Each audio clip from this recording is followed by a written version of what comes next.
যশোরের বিভিন্ন জায়গায় ছড়িয়ে পড়ছে বিষাক্ত পার্থেনিয়াম গাছ। পরিবেশের জন্য হুমকি এই গাছটি হতে পারে মানুষ ও গবাদি পশুর মৃত্যুর কারণ। অথচ গাছগুলো নিধনে নেই কোনো উদ্যোগ।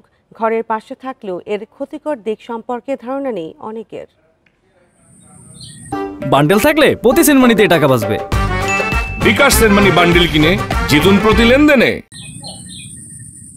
দেখতে ধনিয়া ও চন্দ্রমল্লিকা গাছের মতো হলেও এটি একটি আগাছা। এর নাম বা ক্ষতিকর দিক সম্পর্কে জানে না সাধারণ মানুষ। ফলে যশোরের বিভিন্ন এলাকায় রাস্তার দুই ধারে নির্বিঘ্নে বেড়ে উঠছে বিষাক্ত পার্থেনিয়াম। কৃষি বিভাগের তথ্য মতে গাছের আয়ুষ্কাল ৩ থেকে ৪ মাস। তাদের দাবি, এই আগাছা নিধন ও জনসচেতনতায় কাজ করছেন তারা।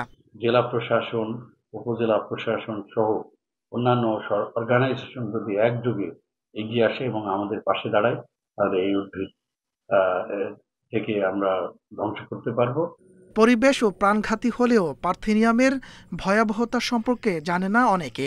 এটা যে আসলে ক্ষতি করে বা করে না এই সম্পর্কেও আমাদের কোনো ধারণা নেই। মানুষজন এই গাছ চেনেও না, এখনো এর নাম কি জানে না।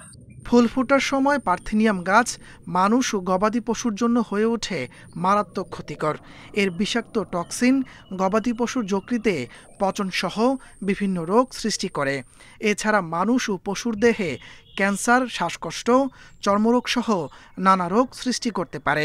অ্যানিমালের ক্ষেত্রে এরকম পার্থেনিয়ামের জন্য ডার্মাটাইটিস হতে পারে, তারপরে রেসপিরেটরি প্রবলেম হতে পারে, তারপরে মাংসের বিশেষ করে এবং দুধের কোয়ালিটি ডিটোরিয়েট করতে পারে। হাঁচি কাশি হয়, এমনকি চর্মরোগ দেখা দেয় এবং অনেক সময় ক্যান্সার জনিত রোগও হতে পারে এই পার্থেনিয়াম। পার্থেনিয়ামের কারণে জমির প্রায় 40% উর্বরতা কমে। সরকারি ও বেসরকারি সংস্থাগুলো সমন্বয় করে কাজ করলে এর ভয়াবহতা রোধ করা সম্ভব, দাবি কৃষি বিভাগের। Independent news.